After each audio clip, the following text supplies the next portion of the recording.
Good morning. If you're watching my videos straight through, you're kind of keeping up with us. We don't know if we got the house yet or not. We haven't officially made the offer. I thought we had made the offer 2 days ago, but it hasn't. We haven't signed the letter or signed the offer sheet and submitted it in writing yet. So no idea about the house, and I'm not really going to continue down the path that we were on a couple days ago.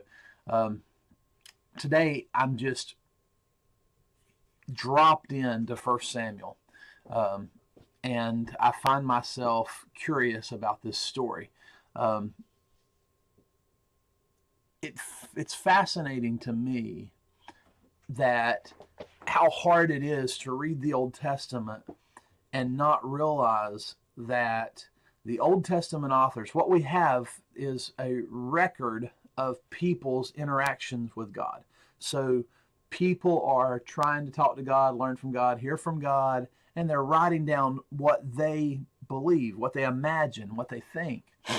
And so when somebody gets sick, they say God sent, this sickness. When somebody gets hurt, they say God uh, punished me, or God, disciplined me. It's kind of irrelevant what happens. Everything comes from God. If somebody gets depressed, then the language is that God sent an evil spirit of depression to this person.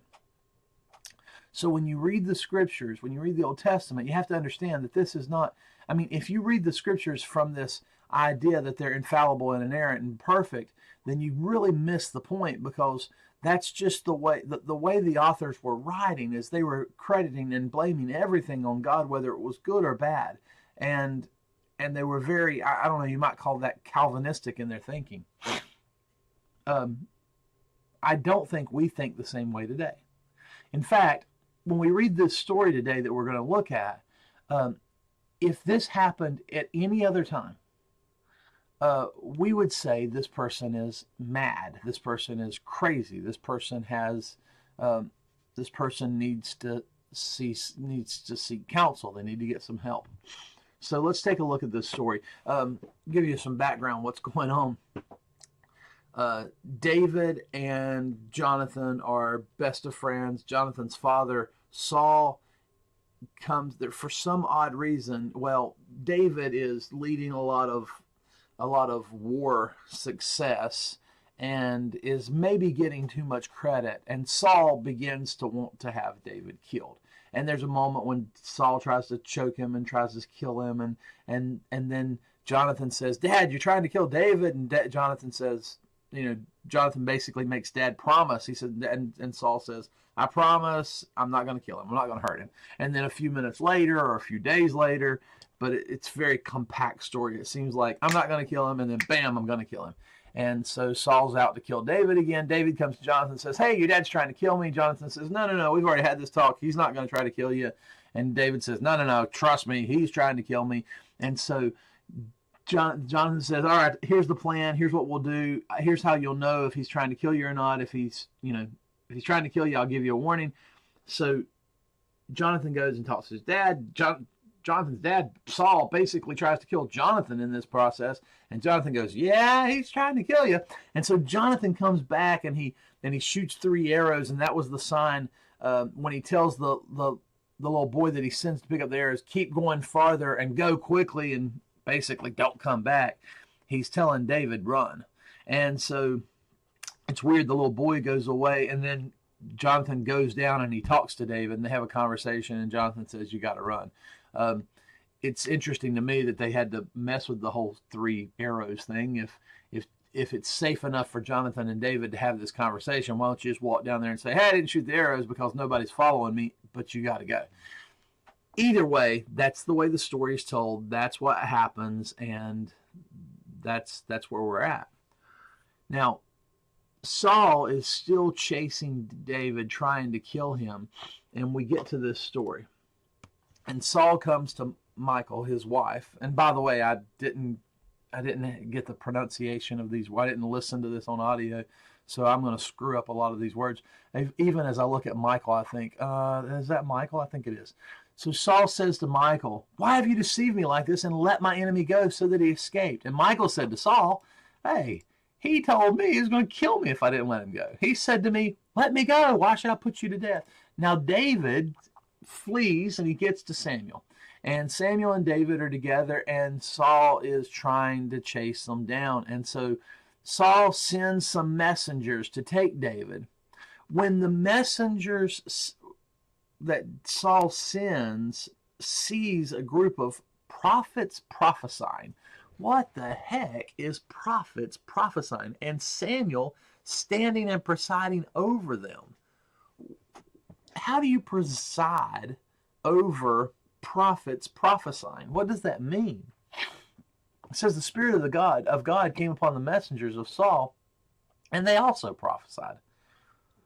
What was the prophecy? What was the message? What was the word? What was the new knowledge, the information? I think what this really means is that there were a group of people singing. I know that sounds crazy, but it was some kind of singing, emotional, prophetic kind of experience going on. And so when Saul's messengers are coming to take David, they get caught up in the party. And so they tell Saul, and Saul says, all right, send some more. And he sends more messengers, and then they start singing and partying. And Saul sends some more a third time, and they start singing and partying. And then he says, I sent 3 groups of people, and it didn't work. Let me go myself. And so Saul himself goes, and he says, where are Samuel and David? And someone says, behold, they're at Ramah, whatever this hard word is. And as Saul gets there, the story says the Spirit of God came upon him also, so that when he went along, he starts singing, he starts partying, he starts playing in this little party. But here's the crazy thing. It says the Spirit of God, but then the next thing we know, dude's getting naked. He strips off his clothes, and he's singing before Samuel, and he's laying down naked all day and night. And then they have this saying that evidently becomes popular after this. Saul is also among the prophets. What the heck is this story all about? Why do we treat it as if it's prophesying, and then why do we use this word prophesying like this? Well, what is the word? The word is under the influence of a divine spirit. Then it says of false prophets. And so now what we realize here is the word for prophesying. It just means that something's going on. I don't to prophesy under the influence of divine spirits, under the influence of divine spirit, of false prophet. I mean, so prophet or false prophet, God or a false God spirit. Either way, there's some kind of emotional outpouring of music and song. Now, if you notice here that this word is used in the scriptures 115 times, 31 times as prophesied, 8 times as prophesies, 55 times as prophecy, 19 times as prophesying, but twice they translate it raved. Raved. And so I got to think, what's the word rave means? It means to talk wildly or incoherently, as if one were delirious or insane. That's what this story sounds like. When you start stripping off your clothes and you're laying down all day and all night, it starts to sound like a rave. So here's what happens. Saul sends some people to get David, and they end up joining in a rave. And then he sends some more, and they all add to the rave or the party. And then he sends some more, and they all add to the rave. And then Saul says, I want to go get him myself. And he ends up talking wildly or incoherently as if he was delirious or insane. Now, the interesting thing here is it says that the Spirit of God came upon him. Now, the Spirit of God causes him to be in a rave. And what's that word for God? Well, it's this word Elohim. And it means a god or a goddess or godlike or work special possessions of God. And it could be the true God. So it's kind of like, there's a lot of words out here. A lot of ways we could translate this word. It has a lot of different meanings, but it could mean divine or divine being or exceedingly or or God, or most of the time it's translated God. But what we have to realize when we're reading these texts is that it doesn't always, we can't assume that a word is meant to be used in the same way every time. The two places where this word is used as raved are 1 Kings 19:29 and 1 Samuel 18:10.